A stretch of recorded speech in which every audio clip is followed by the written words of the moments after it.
Сайн мэцхан өнөөдрийнхөө бичлэгийг хүрэхэд бэлэн боллоо. Та бүхэнд Хятадд болсон нэгэн итгэмээргүй сэтгэл өвтгөн бодит явдлыг хуваалцах гэж байна.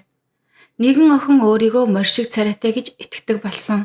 Иймээс тэрээр бүр 14 жилийн турш гадагш гаралгүй гэртээ өөрийгөө хорж амьдарчээ. Гэхдээ нэг өдөр тэр шийдэж нүрээ алчуураар ороогоод эмнэлэг рүү утсан юм. Эмч анхандаа надад нүрээ харуул гэж хэлэхэд тэр огт зөвшөөрөөгүй. Гэхдээ эмч өмнө нь ховор төрлийн өвчнөтэй хүн эмчилж байсан туршлагатай гэдгээ хэлээд зориг гарган алчуурыг авч харжээ. Гэтэл түүний харсан зүйл бол зүгээр л аимшиг байсан. Охины нүур үнэхээр танигдахын аргагүй болтлоо гажсан байв. Нүүрний төв хэсэг нь хэд их урагшаа товоосон, хоёр нүд нь хоёр дэшээ зайтай, хамар ам нь хэлбэргүй болж, ер нь бүх нүүрний харьцаа нь бүрэн алдагдсан байлаа. Бараг л морьшиг харагдаж байсан гэж хэлж болно. Яагаад энэ охины нүур ингэтлээ өөрчлөгдсөн юм бол? 22 настай энэ охины нэрийг нь Шаои гэдэг.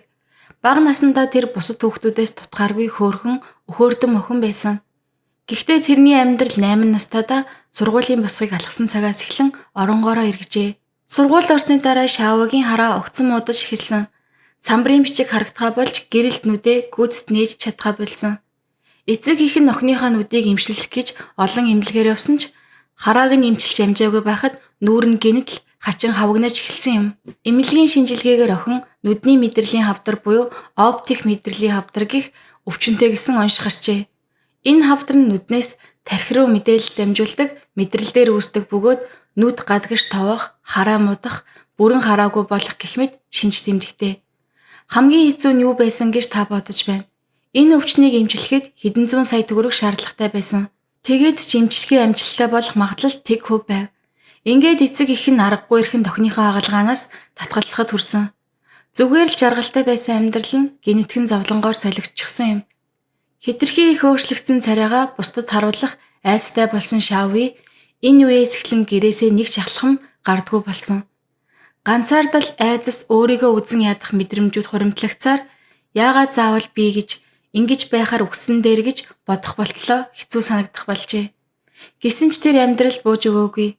Эцэг их нь өдөр бүр түүнийг сэтгэлээр унахахгүй тул дэмжиж дэрэгдэн байсаар ирсэн юм.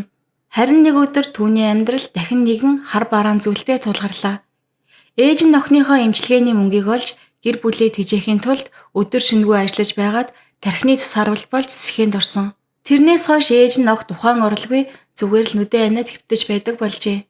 Аав нь охиноо сэтгэлээр унахгүй тулд ээж нь эмчилгээний мөнгө олохоор хол явсан гэж худлаа хэлж байжээ. Шаои ээжигээ эмнэлэгт ухаангүй байгааг огт мэдээгүй юм. Нэг өдөр Шаои аавдаа туслах гэж анх удаа хоол хийжээ. Хараагүй учир давсыг хит их хийчихсэн ч аав нь охиныхоо сэтгэлийг бодоод бүгдийг нь эзэн байна. Энэ үеэс хойш Шаои гэр орны бүх ажлыг өөрөө хариуцаж хийхээр шийдсэн. Гэвч хараа байхгүй тул гэр орны ажил хийх амаргүй шүү дээ.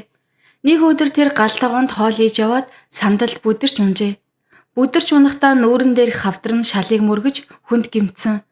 Үүнээс болоод тэр маш их хэмжээний цус алдсан бөгөөд бараг 1 литр цус урссан амь насанд нь аюул учруулж мэдэх байлаа. Яаралтай арга хэмжээ авснаар амь насныг нь аварсан юм. Гэвч эмч хэлэхдээ хэрвээ дахин ингэж цус алдвал дараагийн удаад хүнийг аварч чадахгүй байж мэднэ гэж анхааруулжээ. Аав нэг шаналж байсан.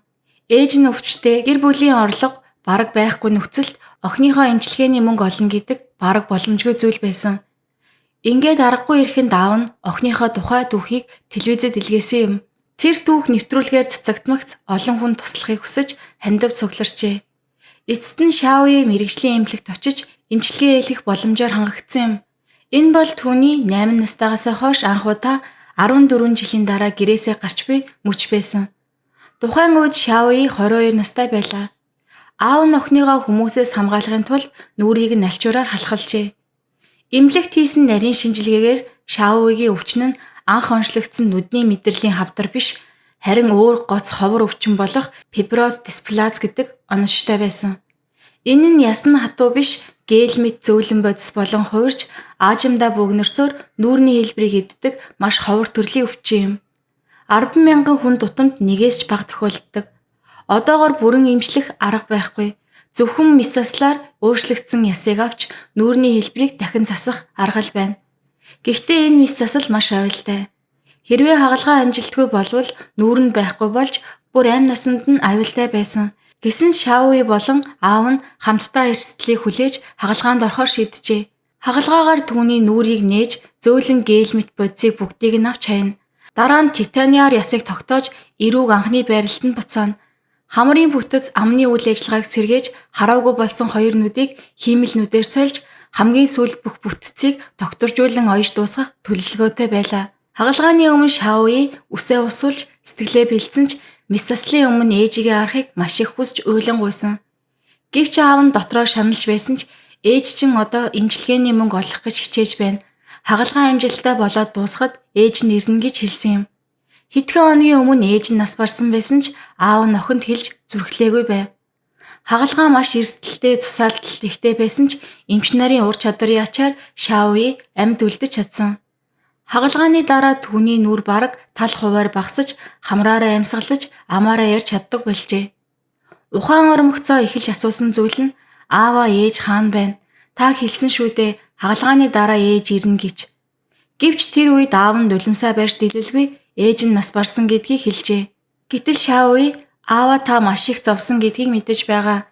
Би ч гэсэн гадарлаж байсан. Таны уйлж байгааг сонсоод мэдэрсэн. Гэхдээ би итгэдэг. Ээж минь Тэнгэрээс намайг хараад баярлаж байгаа.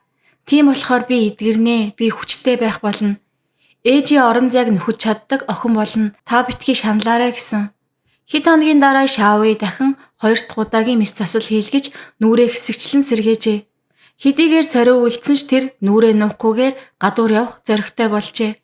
2017 онд тэр өөрөөсөө 11 насаарах бага зэрэг хөгжлийн бэрхшээлтэй нэгэн залуутай танилцжээ. Тэр залуу багадаа хүүхдийн саа өвчин тусч байсан. Шауи хараагүй байсан болохоор царайг нь харж чадахгүй. Гэхдээ тэр хүний чин сэтгэл хайр халамжийг мэдэрч бие биедээ төвшөг болсон юм.